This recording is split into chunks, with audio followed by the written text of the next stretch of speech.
You're listening to the Archaeology Podcast Network. This is the CRM Archaeology Podcast. It's the show where we pull back the veil of cultural resources management archaeology and discuss the issues that everyone is concerned about. Welcome to the podcast.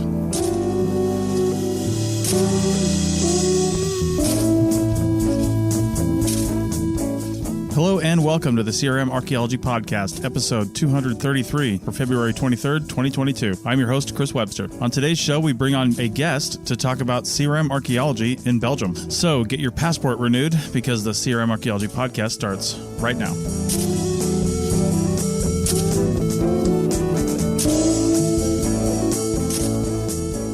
All right, everybody, welcome to the CRM Archaeology Podcast. And joining me today is... And all from California. I'm not going to say California anymore, but we've got Bill. Good morning. Andrew. Hello, everybody. And Heather. Hi, everyone. And I am in Cabo San Lucas, Mexico. The internet seems to be pretty great here, but it could go in and out either way. And just to let the listeners know, too, I will be bailing on segment 3 because I have to go get my COVID test so we can fly home tomorrow. But what they don't know is that he actually has to go on an open ocean fishing trip and enjoy himself in the sun while we're all in the winter. Except for in California, we're not really in the winter. We did do whale watching yesterday, and we saw whales breaching from a window from the deck of our hotel room, like just before the show, cool. Which was pretty great. Wow. Yeah. A pretty cool time to come down here, I got to be honest. Anyway, so Heather is going to be taking over the show today as well, everybody. She's going to be managing the show after this point, and I hope that she can do this a lot more. It's nice. I know it's nice for us to have other people that can do this. So that's what's going to be happening. So just to let you guys know. And today we have a guest, and I should have looked up how long he has been a member of the Archaeology Podcast Network on our members team. But it's been a long time. I don't know how long it's been. It's been at least a year, if not more. And he's a frequent commenter. I love it when people get engaged. That's the whole reason we set up the Slack team for members, is so they can talk about the episodes that they hear with the guests. And I know he listens to CRM Arc. I know he listens to Archaeotech and probably a couple others. And it's just fantastic. So let me introduce, all the way from Belgium, Wouter Yperman. And I probably said it wrong. How's it going, Wouter? Oh, sorry. Yeah, I'm fine. Awesome. Well, why don't we start out by just introduce yourself. I know you sent me your bio, but I want to hear from you, your quick background, how you got into archaeology and what you're doing today, because you're in basically CRM in Belgium, and that's what we're going to focus on for this episode. But how did you get there? Yeah. So I finished my master's degree in archaeology in 2001. And at that time, there was not much work in archaeology, so I wound up mostly teaching. But I was always connected to archaeology through a society, volunteers that were dealing with archaeology in a Flemish city. But then things started to change, and then mostly because of legislation. And then in 2006, I got my first real CRM project. And since then, I've been full-time CRM archaeologist. And in 2011, I joined my current company. And so I've been doing CRM for more than 15 years now, almost.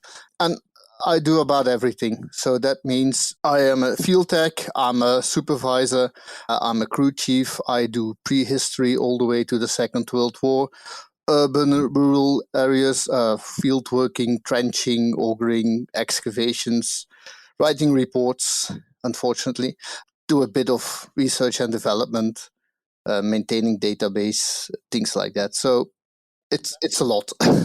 Yeah. Well, let's start out this podcast by talking about why you're a CRM archaeologist. And what I mean by that is, when we talk about it in this country, I mean, basically all our jobs are the result of like one paragraph in the National Historic Preservation Act that says you'll do this, ... everybody has a career. I mean, there's a little bit more to it than that, but that's basically it. So what requires cultural resource management in Belgium? Is it local laws? Is it federal laws? Or what requires you to go out there and do these things? Well, in the beginning, it was local law when they said, well, we think archaeology is important, but CRM didn't exist. So it was all the local government that was doing the archaeology, and then they realized they couldn't do it on their own. So they started to make archaeology mandate. But then the most significant impact regarding CRM archaeology is the Treaty of Valletta, as it is generally called, which more or less requires within Europe that any development should allow archaeology to happen. How a country does that, that's according to the country. And so Flanders chooses to make that CRM. So the government makes up the rules and controls, and the actual fieldwork is done by CRM companies. So that's, and we employ Flanders in archaeology, there are about 200 full-time archaeologists who are working in Flanders. Wow. It doesn't actually sound like a whole lot. I have a question. So you said you started in CRM in 2006, and it seems like that lines up with Flanders, or I'm not saying that right. How do you say Flanders? Well, you got the region Flanders, and you got Flemish archaeology, Flemish government, Flemish language. So the Flanders became independent from Belgium, right? In 2006 or 2007? No. Okay. So explain. I know something happened in Flanders and Belgium, and so excuse my ignorance, but I know that there was a change in 2006, 2007 politically, and I'm wondering if that was the inception of CRM, and that's why you started working at CRM. Yeah, so I could do a whole podcast about Belgian politics. It's the number one failure for students in the last year, including me, obviously. No, it is difficult. So Belgium is still one country, but we've got different regions, and the very, very simple part is you got the northern region, which is called Flanders, where they speak Dutch, which is Flemish, which is a kind of Dutch, and in the south you've got Walloon, where they speak French. So that's a very, very simple concept of Belgium. But during the period of Belgium history, more and more autonomy was given to the different regions. And at a certain point, the autonomy regarding culture and more specifically archaeology was indeed transferred to a Flemish institute, which is called IAP, which is the Institute of het Archeologisch Patrimonium, so the Institute of the Archaeological Heritage, to speak so. Okay. And they were also realizing archaeology is important, and at first they did everything on their own, so you had the only archaeologists who were working for the Flemish government, but then they realized in 1996 that they couldn't do it all on their own. So they got a little bit of CRM in there, not much, but a bit. And then laws started to change. And in 2006, there was another big change, which really starts CRM archaeology in Flanders. And then the Treaty of Valletta, which is 2016, is another boost. So basically, you got 1996, 2006, and 2016. Okay. Those are the three major dates. Well, the reason I ask is because, in the bio that you provided us, you talked about how archaeology is treated very differently. And when you work in a certain region, that is where you work, and they don't really mix. And in America, we do have different types of archaeology, even outside of academia. And how archaeology is treated from a government side is different than how archaeology is treated from in the private sector. It still has the, good same kind of principles, but how things are handled, the pressures behind private CRM archaeology versus, let's say, forest archaeology, which is run by the government, then it definitely impacts how you do archaeology. And so I was kind of curious, it seems like, since you said in Flanders, it is CRM archaeology, but in the other areas, it is government-led archaeology. Okay. And I was just curious if there's some correlation between the two, if you see a major difference in how they handle versus how you handle CRM in your region. Yeah. So at the beginning, you've got the archaeology, which is dictated by the academic world. So the archaeologists doing archaeology for the government were having an academic training, just as I have received. And in the south of the country, in Walloon, it is still the government that does the archaeology for the vast majority. So they are like I am, academically trained, and they do archaeology more like an academic world, which means, to be blunt, you've got a lot of quality, but you've got less quantity. So they do less research and less excavations, but each excavation is, generally speaking, has more quality. While in the CRM world, because of competition, because of a free and open market, you've got your academic archaeology, which has diverted more and more from the strict academic rules and got more into, well, this is a free and open market. What is the goal? What does the archaeology want to know? And we change according to that. So we got new methods.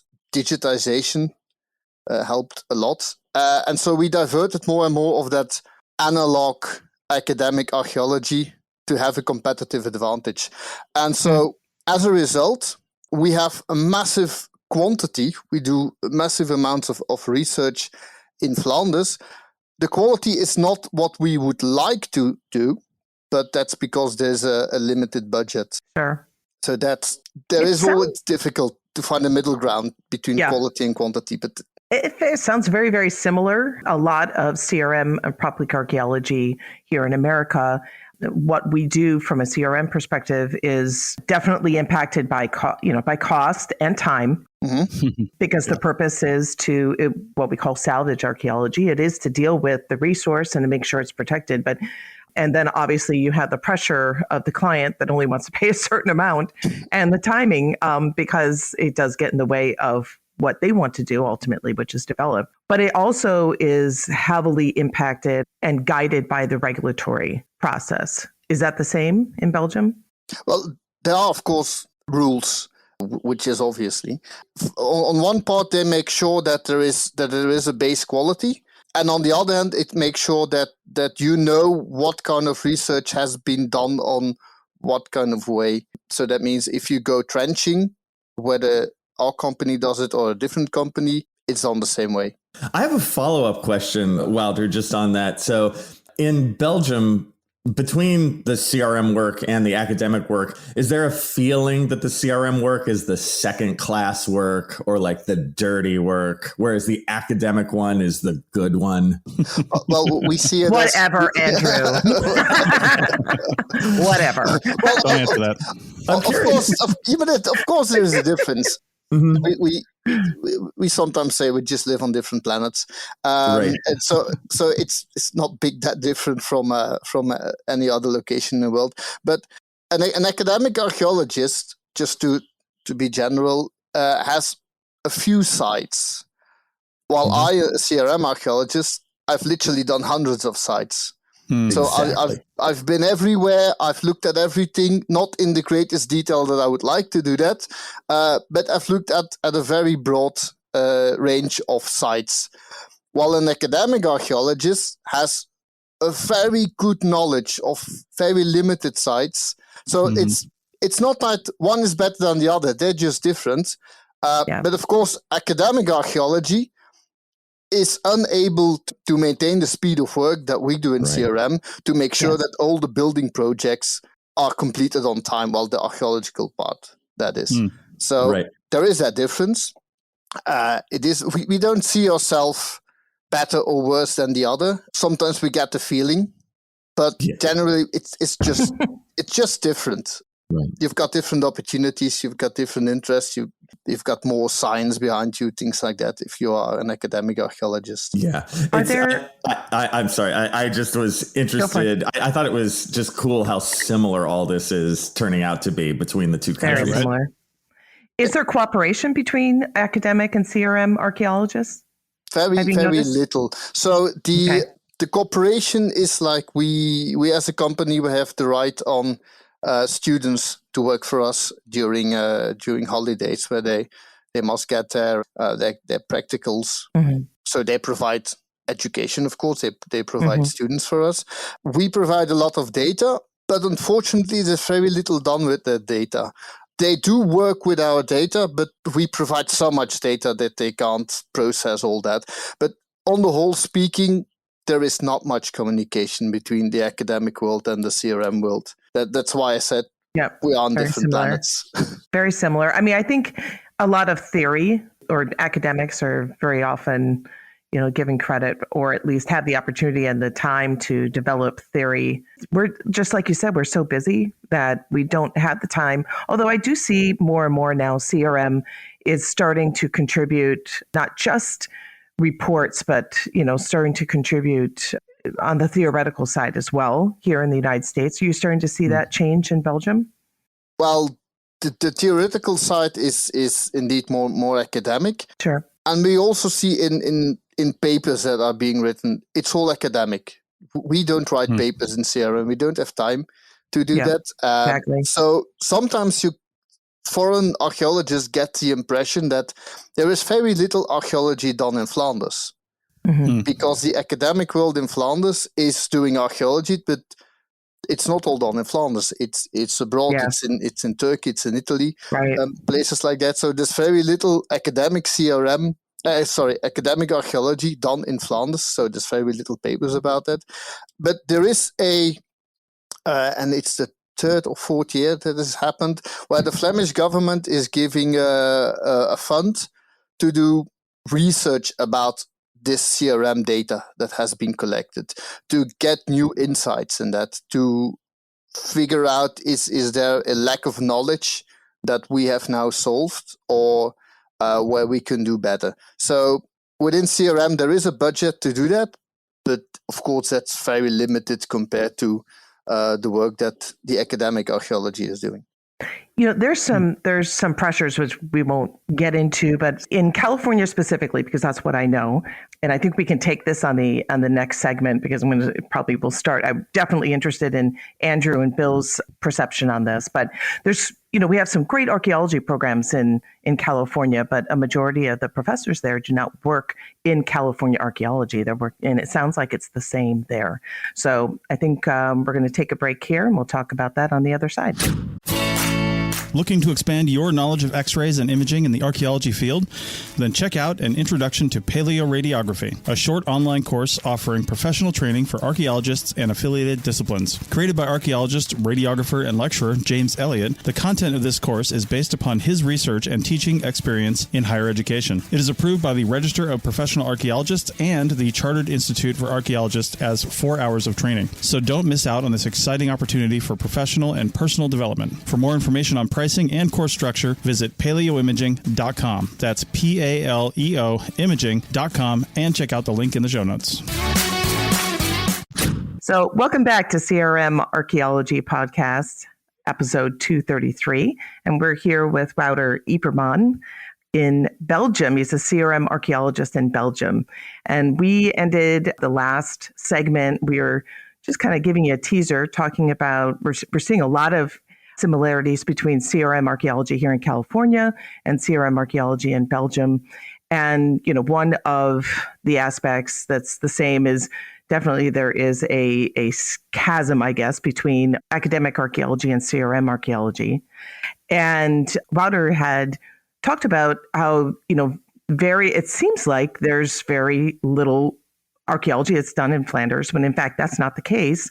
There's quite a bit of work that's done in Flanders, but it's CRM work. And because, as those of us that do CRM know, we're all way too busy to be writing articles, because we're writing actual reports for CRM, that, a lot of times the perception is that even in California, that some work is not being done when it really is. And so I was curious why that is, and I was interested in hearing if that similarity between why archaeology academics in California don't do as much California archaeology, and if that's the same in Belgium. So I think I will punt it to either Bill or Andrew, since they're professors in California institutions, and see what they think, and then we'll talk to Wouter.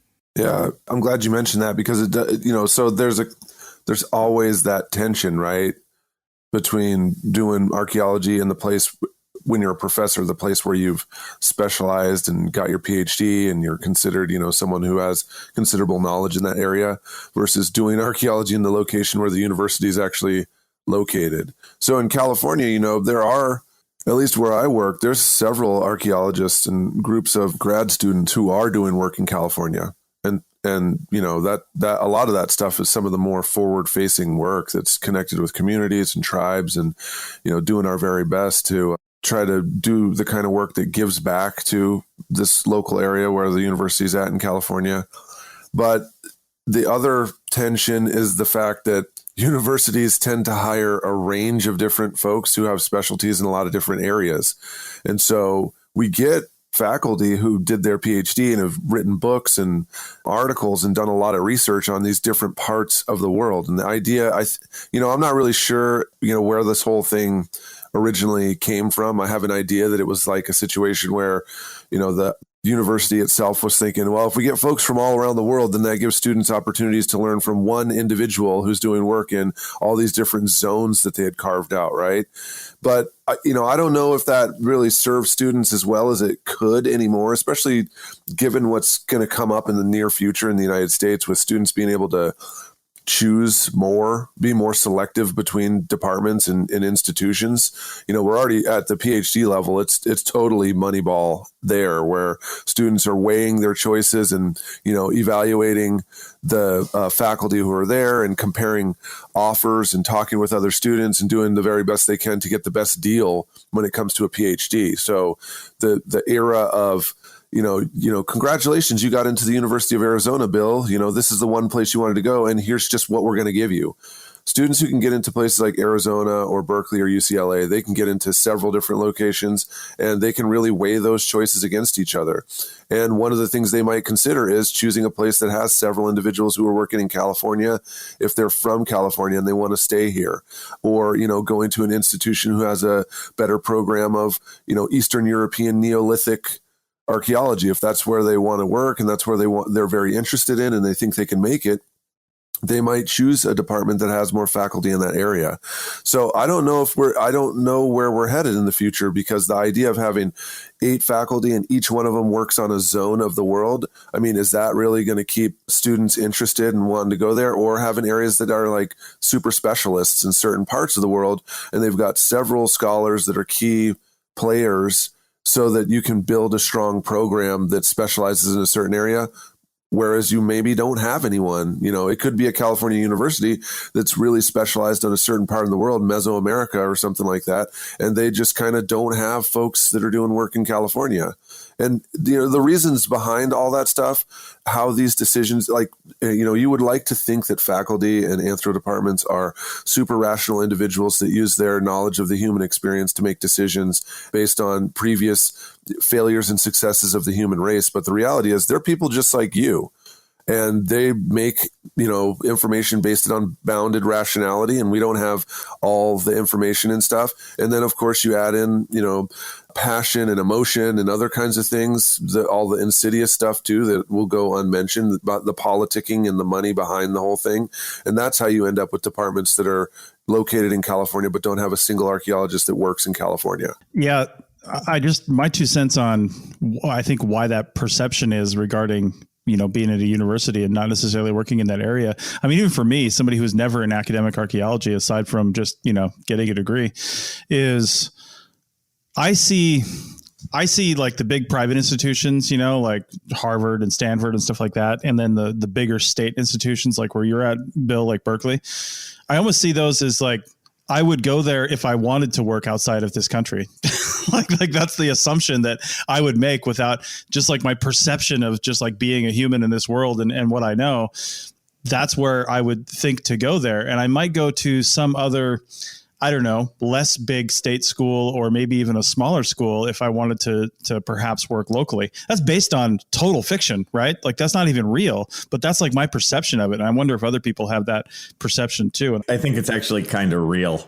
Yeah, I think it is real. I absolutely think. Yeah, you're exactly right. Those schools like that have the capacity to have scholars that do esoteric work. And so if you were going to do that kind of stuff, and that's really what you were interested in, I don't want to take space from others, but yeah, you're exactly right. That's where you would find those folks. Yeah. Yeah. There's a myriad of different reasons. The UC schools now are starting to move away from, having artifacts right within their repositories that are California archaeology. And we're starting to, that's definitely going to impact the amount of California archaeologists that you're going to get in a UC school. So I think it's shifting to what we call Cal State, or I do think that you definitely have a much more focus on the actual state that you're in state universities. At least I've seen that in a few of the different states where you're more, R1 schools are, more focused internationally, and your state schools are focused on more, state archaeology. You see a lot of students that want the sexiness of that international, and plus it's, it's fun. It's just like Bill was saying. I mean, the human disposition is to want to learn, especially if you're an anthropologist, you want to learn about other cultures. Yeah. And I think sometimes people are very narrow-minded and don't realize that there are a lot of cultures right where you are.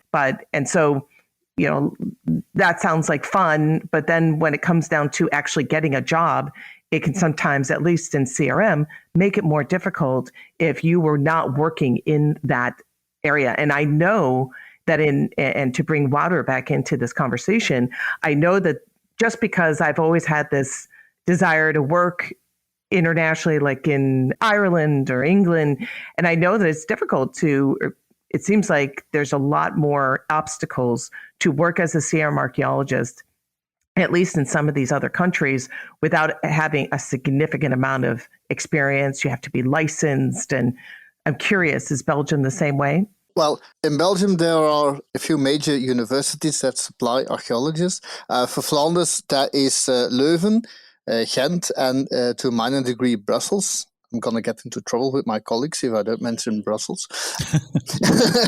So the two major universities, which is Leuven and Ghent. Leuven is historically more focused on the Mediterranean area, which means the Roman, the Greek, the Eastern, Near Eastern, and the Egyptian archaeology. So that university within the students is more focused to that area, the classical archaeology, while the other university, the University of Ghent, it's more focused deliberately on the national archaeology. So we have archaeologists, academic archaeologists, who are doing work in Flanders. There are also, of course, like everybody said, there are a lot of archaeologists, academic ones, that do not work in Flanders, that work abroad, like in Egypt, in Turkey, in Italy, and so on. But generally speaking, because Belgium is such a small country, and the students who finish their education here, if you want to have a job in CRM archaeology now, and you are willing to work in CRM now, if you finish your education, you can have a job in CRM archaeology. Before 2016, and especially before 2006, it was more difficult. Like, I've got an archaeology degree. Well, congratulations. And what are you going to do? Because archaeology is out of the question. We need about 5 a year. So that was difficult. And, I might work in Italy or Turkey. I might have a PhD to be able to do that. But nowadays, I mean, as a university, you really have to focus on the national archaeology, not because of nationalistic feelings, but just it's the reality. The CRM is where your archaeology students are going to work. So you have to train them for that. And the University of Ghent is better suited for that because they have historically focused more on the national archaeology. I've studied in Leuven. They're both good universities, but that's a different focus point that they have. And both universities have a spin-off company. Oh, okay. Which is doing CRM archaeology within Flanders. Nice. Yeah, we have that too. Yeah, CRM. We have a few universities that are doing CRM. There's a number of them on the East Coast, and there used to be more. Yes, but they're closing up. Exactly. Yeah. Like I worked on a CRM project that was being taken over. They were taking over a big project that the University of Massachusetts was running. And I was like floored by that. I was like, wait a minute. They're like running it as like a CRM program. I was like, oh, okay. Which leads me to a question, Wouter, what, I guess with more of a focus on CRM and national archaeology, especially in the last few years, if somebody did, like if you were mentoring at a school or something like that, and somebody says, I want to do archaeology here, what are the actual requirements? Are you, well, not only what are the requirements, but are there programs starting to develop focusing around national archaeology in particular? Like we have some CRM specific master's programs in this country now, but still not a lot, but we have some. It's still mostly people, when they become a field tech, they're just getting a degree in archaeology, studying whatever, and then they get into CRM, and then they might go into a a CRM focused master's, and they might not. It's not necessarily a requirement. But is there programs like that? And what are the requirements for somebody to get into this field? Well, historically speaking, if you wanted to go into archaeology, I get that question often, is, you have to learn Latin. Oh. No, you don't have to learn Latin, because if you're not doing any archaeology linked to the Roman Empire, you don't get into contact with Latin. I mean, I never did Latin. And the few writings in Latin, there are just abbreviations and terminology. You learn very fast. So there is no, if you want to go work in CRM archaeology, you have to be willing to work. Period. Okay. And it really doesn't matter what you've done at university. Of course, if you've done a program which is more focused on the national archaeology, you've got an advantage. But it's not a great advantage. So it's not like I have done my master's thesis on a subject in the Near Eastern archaeology, which is completely useless for what I'm doing now. Mm-hmm. But it's not because I've done that I've got a disadvantage. The people who have worked with real materials, like with the pottery of like medieval pottery and Roman pottery that can be found here in Belgium, they've got a slight advantage at the start. But generally speaking, it doesn't matter what kind of education you have. Once you've done your master degree, you can go into CRM. Okay. So unlike like in American archaeology, where you've done your bachelor's and then maybe your master. Mm-hmm. Here in Belgium, in Flanders, it's just you do your bachelor and then you do your master. There's nobody questioning that. Part of it is because the education system is a lot more affordable here. So it's out of the question. You do your bachelor, then you do your master, and then you go off to work. And if you want to do CRM archaeology, just at this moment, we are not really headhunting, but we are getting close where we actually are. That's it. You put on your website, like say, we are looking for archaeologists. 10 years ago, you got literally dozens of applicants. Now you got lucky if you got one or two. So it's, if you want to do archaeology in Belgium and you've got a degree, you're welcome. Of course, you have to speak Dutch because all the reporting is in Dutch. Speak Dutch and read Latin. That's not very hard. Yeah. No, you don't have to read Latin. Maybe I'll have my wife listen to this episode actually, because she did her graduate studies in the Netherlands, so she speaks Dutch, and we've been looking at multiple gambits. Like every time we have an election, and I don't know, some crazy party gets elected, we're like, how can we get out of the United States? How can we leave? And then everything goes back to what it was before. And then every time so you may find in 2024 that I'm sending you an email like, so anyway, Wouter, hoe gaat het? How can I get over there? So you have to really speak Dutch, because all the reporting is done in Dutch. It's not like, imagine you're an archaeologist, you're from England and you want to work here. Well, you can do the digging part, but we demand from our archaeologists that they are able to do everything from the digging part to the reporting. So because you have to fill in the database on the site, and that's all in Dutch. So if you don't speak Dutch, well, you can only do the digging part, and then it's a shame to have somebody with a degree to only be able to do the digging part. I guess I'll get on it. But my question is, how come you're getting so few applicants? Is that just folks they don't want to do archaeology anymore, or just folks aren't going to college for archaeology, or everyone in Europe is employed doing archaeology, and before you could get folks from the Netherlands, France, elsewhere, but now you have to just rely on folks that are local. Yeah, so in the past we got a lot of archaeologists from Flanders who were getting a degree and they went elsewhere, like in the Netherlands where they speak the same language, but also in England and in Ireland, there's a lot of there. But now it's really everybody who has a degree in archaeology, speaks Dutch, and wants to work in archaeology has a job in archaeology. So there is simply nobody left to employ anymore. But we get along, and that also means that if you are a student, and we get students which we have to train for their practical part, we are looking at them. So it's your last year. Yeah, right. You're doing a good job. If you finish, just, come back and have a talk. We might have a job for you. We have also employed students who did not have their degree yet because they had to finish their thesis. but they could start working, full-time, part-time. Normally you would think, well, oh, that's an engineer. You got the job before you got your degree.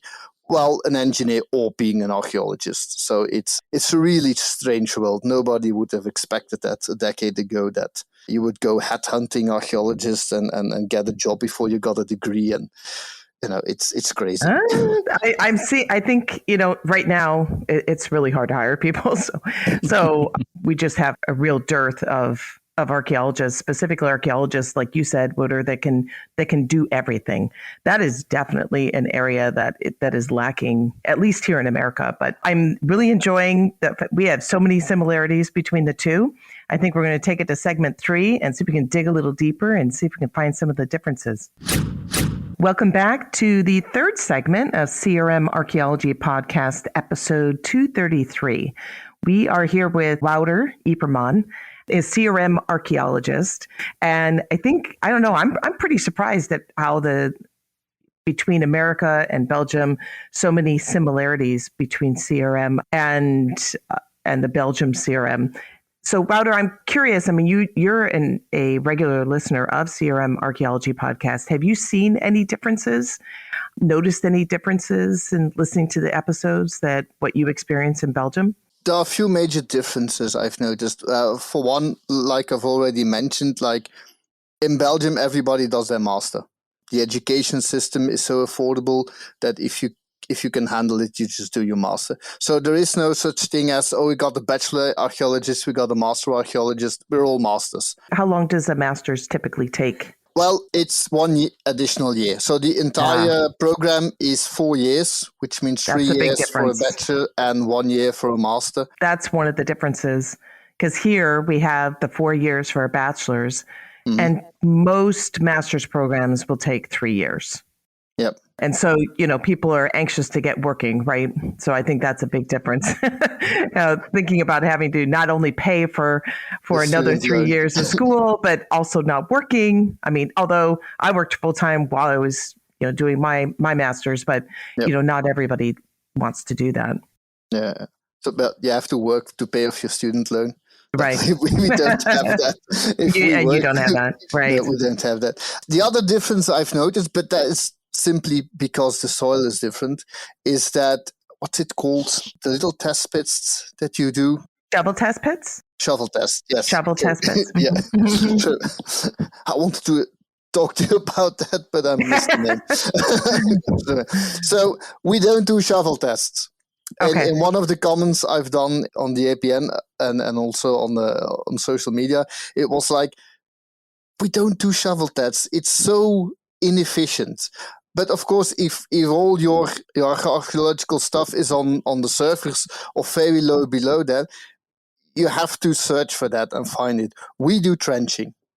So that means we get an excavator, we remove the topsoil and everything that's in it, and we go into the undisturbed soil and we look for features like post holes, ditches, wells, graves, and things like that. Yeah, I think that differs specifically because what we look for, at least in California, but I think it's pretty similar across the United States. A lot of times what we're looking for are very small artifacts, because that's all that's left of the prehistoric deposits. Yeah. Well, when we look for prehistoric, we've got two major ways to do that. One is field walking, but that are mostly sites that are very dense and that are partly disturbed by plowing. And the other thing we do is augering. Like, for instance, you have those test pits. We make a round pit with a shovel, and then I say, well, why not just take an auger and just drill a hole in it and sift through that? Wouldn't that be easier? We do that. And actually, I'm right now we're doing an excavation down in LA, and it's all backhoe trenching. So, it definitely, I think it definitely matters in what state that you're working in, but we do quite a bit of backhoe trenching, what we call backhoe testing. Yeah. Yep. Right. And then, Wouter, I'm really glad we got on this topic because this is what I was curious about, sort of the day in the life of the CRM archaeologist and how it's done. Yep. I worked in Germany for a summer and I noticed some differences, and I was wondering for you guys, so as you're excavating, how much do you collect? Like, do you screen everything? Do you collect everything that's screened? Do you on a typical day, how does that go? There is very little screening going on, mainly because the soil is very wet. So only if you have very dry sand, you can do screening. So it wouldn't work otherwise. So we collect the pot shards and the pieces of glass and metal that we see when we got a post hole, you put your shovel, you make a cross section of that. Whatever you find there, you collect. It's not like we're sifting through everything. Of course, there are special locations like the bottom of a well and things like that where we do actually take soil samples like in big buckets and we sift through those. But in the field, the only sifting we do is when you've got prehistoric sites. Right. But that's a whole different kind of archaeology. Or on rare occasions when you have certain features that are really important and you say, well, I have to sift through this because otherwise I've got nothing at all. There's certain periods where there's very little material going on. It's not that we deliberately leave things on the field, except like building bricks and things like that. You take a representative site and the rest you leave. Or if you got a well, you take your samples from the wood. It's not like you collect every piece of wood of that entire well and you take it home. But your regular finds, we just collect everything that we find. And it depends on the site. It depends on the periods, how much you can have. You have excavations where on an entire day, you find as much as what another excavation has done on a month. Right. Right. No, that's great, because that's something that would be a real difference here in most places in America. They'd be like, oh my God, they don't screen everything at all times ever. That's what I noticed too in Germany. And I was also wondering about like a typical excavation size. Is there a size of a test pit that you dig? So we don't do test pits. We do trenching. So your regular trenching, which is what I think in America is called a phase 2, where you try to find, is there a site, yes or no? So we do trenching with an excavator, a trench 2 meters wide up to the undisturbed soil. And the axis of each trench is 15 meters apart. With that, you cover more or less 10% of a field. And depending on what you find there, you make an adjustment. Is there anything? Which is question 1. Question 2, if there is anything, is it worth excavating?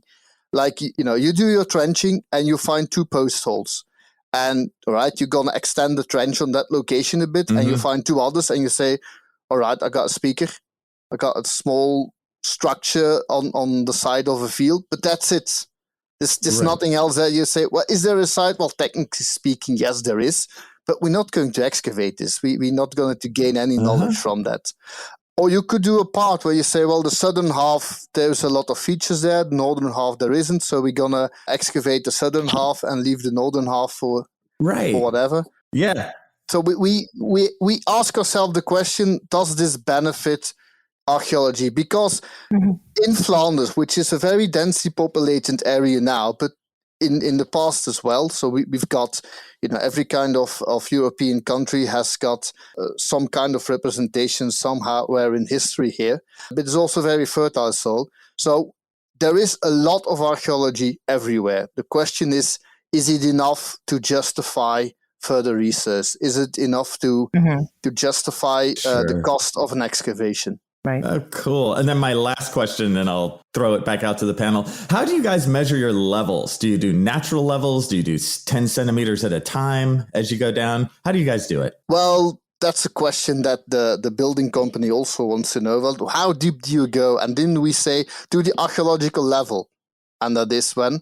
Well, in building terms, that's often called the solid ground where you build upon. So it's layered archaeology is only done in cities, and then you're really looking for, like, all right, this is a layer where people have walked, or this is a layer where we can see the feature.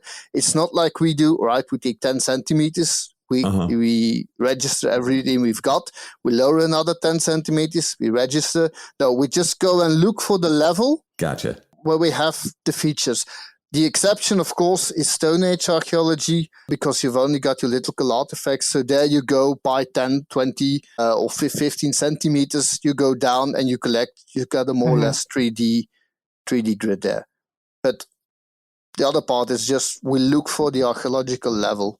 In the countrysides, it's usually 1, sometimes 2, when you've got a soil covering older soil. In cities, it can be multiple levels depending on the kind of occupation you've got there. I think, although I definitely understand your perception of shovel test pits and their inefficiencies, here at least CRM, it's the first thing is we're looking for absence or presence. Is there a site there? And that's usually what we're doing with the shovel test pits or the backhoe trenching. And then the second thing is we have to decide if we have to evaluate. So we have a resource. Now we're going to evaluate its significance. And that was what I was actually kind of curious about, was we have some specific criteria that we have to look at in order to determine whether or not something is considered significant. And it also depends. Sometimes you are what we call under either CEQA here in California Environmental Quality Act has specific criteria. And then you have NEPA, and then NEPA is the same thing, but for the national side of things here. And then, each state, not every state, some states just fall under NEPA because they don't have their own CEQA like California does. But the significance evaluation is very specific, and we decide it's not just, is this interesting or whatever it is, which is a lot of the same language that you're using, can this contribute data-wise to prehistory and history that we do not already know? And so that usually is kind of that threshold of whether or not something is significant. So if we determine that a site or resource is significant, then the next question is, with development, when it comes to CRM, is it feasibly avoidable? And so we only do data recovery if it is not feasibly avoidable. So in CRM Archaeology, the idea is to always preserve and protect. Mm-hmm. I'm sure it's the same thing in Belgium, but our jump is not just right away to do data recovery. Data recovery only happens if, well, there's two aspects, but more commonly, it happens if that resource is not avoidable, like through design change for the development or whatnot. So is that the same in Belgium? Well, two things. The idea to preserve archaeology is one of the basic concepts of the Treaty of Valletta. So that's the first thing we also look like. Can I just say in situ? Unfortunately, in 99% of the cases, it's simply not possible to keep it in situ. That's about the same. Yeah, so that's why we do excavate and do further research. The second part is there is not, unfortunately, a strict framework of how valuable is something in archaeology. So it's most likely the gut feeling of the archaeologist who is working there, the other archaeological features that have been found in the area. So there is a database that we can consult on the GIS layer on what has been found in the area. So you look at that. Yes. You look like, like the example I've get, you got 2 post holes and 2 others. Well, yeah, doesn't bring any value to it. So we leave that, which is the case in if it's so clear. So there is not a strict framework. Also, all our reports, all our advice is read by the government. They've got their own archaeologists, and they are controlling us, and they are putting out rules, and they have the final word. So we can say this is not worth excavating. They can disagree, and then we either provide a better argument why it's not worth excavating, or we change our argument and say, okay, we're going to excavate that. So there are also... We have the same thing. Yeah, it's basically the same thing. There are a few things that we are missing, that we know there is a lack. Like, for instance, you've got from the Roman period into the Middle Ages, there is a gap. What's happening there? But of course, you have to find those sites to be able to answer that question. But there's not a strict framework. It's more like, is the site going to be dense enough, big enough to provide any feasible knowledge? So as far as shovel test pits, and at least in California, and I think this is the case in many of the states in the US, is the shovel test pits are a little bit easier to control than a backhoe trench. Mm-hmm. And whether that's true, it's definitely the perception. And a lot of the reason why we do, and more so, it's becoming more and more the case, that we do CRM, and when we excavate or when we're trying to at least get an absence presence, even if we don't think anything is there, is motivated by tribal consultation. So the tribes more and more are pushing that unless you can point to the fact that the disturbance that is proposed is going to occur within foreign fill soils, so soils that at some point have been brought onto the site, mm-hmm. and that it's not going to be impacting native soils, their assumption is that there is something there, no matter what, even if there's no other proof of that. And because of that, you're seeing more and more of these probing the shovel test pits to really see if something's there, even if you don't have previous evidence or a site that's already been discovered. And, there's good reason for that. But I'm curious, as far as tribal, we have our tribal consultation here that is becoming more and more a part of archaeology. Is there something that's similar to that in Belgium? Well, we've got no tribal presence here because mm-hmm. I am a native. Right. So we don't have got that aspect within archaeology. We have stakeholders. You have yes. Well, it's like I've done an excavation on a graveyard just in the center of a city, and there were people passing by who were very interested in that. There were people who were a little bit afraid of it because they are, after all, human remains. But there are very, very few people who have a problem with this, who say, why just not leave them there? Leave. It's very, very limited. So sure. The way we handle all that people is completely different than how your Native Americans handle their ancestors. And because of that difference, of course, you look at archaeology and then especially cemeteries completely differently. But to go back to the difference between what we do trenching, we only have two people. So like I have got to go trenching and it's me, a second person who's also an archaeologist, and then an excavator with a driver in there. Mm-hmm. And that's it. And on one day we can do 1 hectare of field testing, which means of that 1 hectare we do 10%. Like with your shovel tests, what I've seen is that there are a lot more people there, so active on the terrain, and they're looking for stuff. If we would do the same in Belgium, we would find something on every site. So that's why, mm-hmm. Sure. we don't just it's too dense. And well, we are looking for features. We are looking for signs of occupation, whether it's building or graveyards or construction sites in the past, next to a river bank where there could have been a bridge or a road next to that. So the way we handle archaeology or look at it is different because we are the natives. We are basically excavating our own history. Right. But of course, every nation in Europe has been into Belgium, Flanders being the battlefield of Europe. So we find proof of every kind of civilization in Europe in Flanders. Well, as humans, we always we do have we want to come together, but we also have a tendency to divide.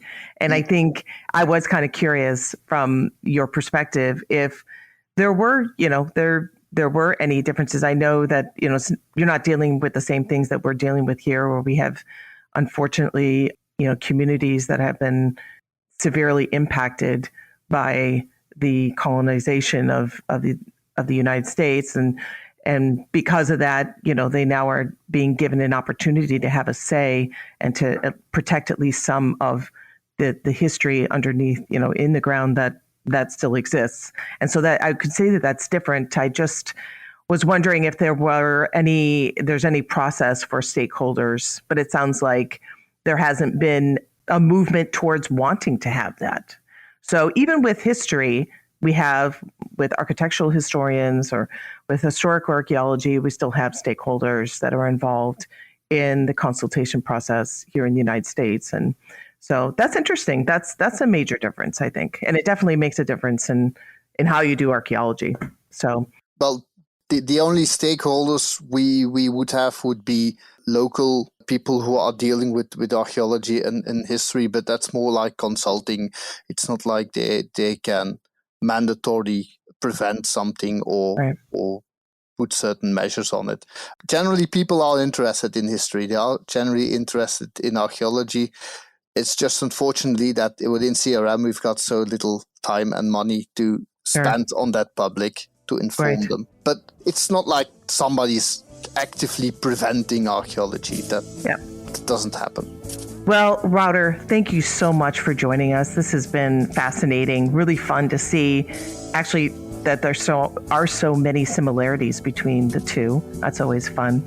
Dissimilarities are also fun to look at, but I think maybe we'll have you on for another podcast so we can dig into that a little bit further. That's it for another episode of the CRM Archaeology Podcast. Links to some of the items mentioned on the show are in the show notes for this podcast, which can be found at www.archpodnet.com/CRM Archpodcast. Please comment and share anywhere you see the show. If you'd like us to answer a question on a future episode, email us. Use the contact form on the website, or just email chris@archaeologypodcastnetwork.com. Support the show and the network at archpodnet.com/members. Get some swag and extra content while you're there. Send us show suggestions and interview suggestions. We want this to be a resource for field technicians everywhere, and we want to know what you want to know about. Thanks, everyone, for joining us this week, and thanks also to the listeners for tuning in, and we'll see you again in the field. Goodbye. Take it easy. See you guys next time. Goodbye. Goeiedag. Wouter with the flair.